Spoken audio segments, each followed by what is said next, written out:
Your word is the tool you use to manifest everything in your life, but it's a double edged sword.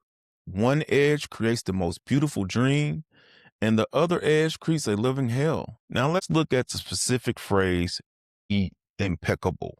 We usually think impeccable means neat or tidy, like an impeccable suit. But looking at the root of the word changes everything. It comes from the Latin peccatus, which means sin, and the prefix "im" means without. So impeccable literally means without sin. Now hang on. Don't tune out. This isn't a religious sermon. In Toltec concept, a sin is simply anything you do that goes against yourself. When you judge yourself, that's a sin against yourself. When you blame yourself, sin. When you speak your truth and empower yourself, that's being impeccable. So being impeccable with your word means using your energy in the direction of truth and love for yourself. It means you stop using your words to curse yourself or others. It sounds simple, right? But let's look at how we actually live. I want you to take a second and think about the conversation you had with yourself this morning. You looked in the mirror. What did you say? Did you say, "Wow, you look rested. You're ready to crush it today"? Or did you say, "God, look at those bags under your eyes. You're getting old. You're getting fat"? For 90% of us, it's the second one. The first major violation of the agreement, we use the power of our word to tear ourselves down. We call ourselves stupid, lazy, incapable, ugly.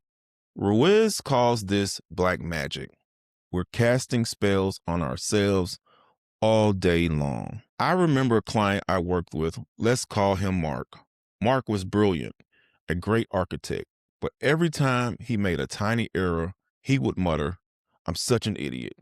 He said it 10 times a day. "I'm an idiot. I'm an idiot." He thought he was just being humble or holding himself accountable, but he wasn't.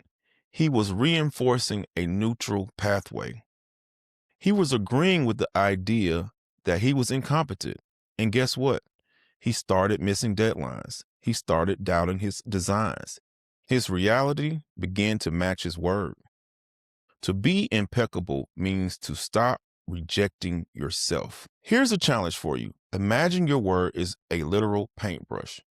Every time you speak or think about yourself, you're adding paint to the canvas of your self-image.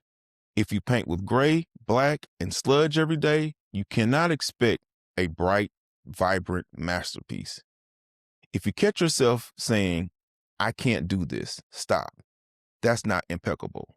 This is a sin against your potential. Change the word. It's difficult, but I'm capable of learning it. See the difference? One shuts the door, the other opens it.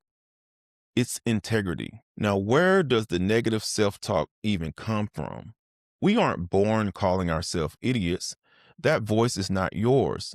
It's a recorded message. It's the collective of all judgments you've absorbed from your parents, your teachers, and the social culture you're around before you even had the cognitive ability to filter it. Think of it as a Trojan horse. That childhood criticism, "You're being selfish. Why can't you just be quiet? You're not good at math," was delivered by people you trusted. So you took it as a fact. That recorded truth became the voice of your inner critic.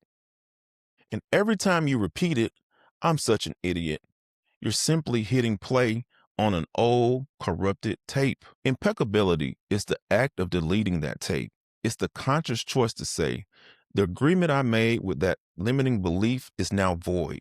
You place the old script not with fluffy affirmations, but with factual, impeccable statements. Instead of "I'm a terrible public speaker," the impeccable word is, "I'm a person who is currently learning to be more comfortable with public speaking."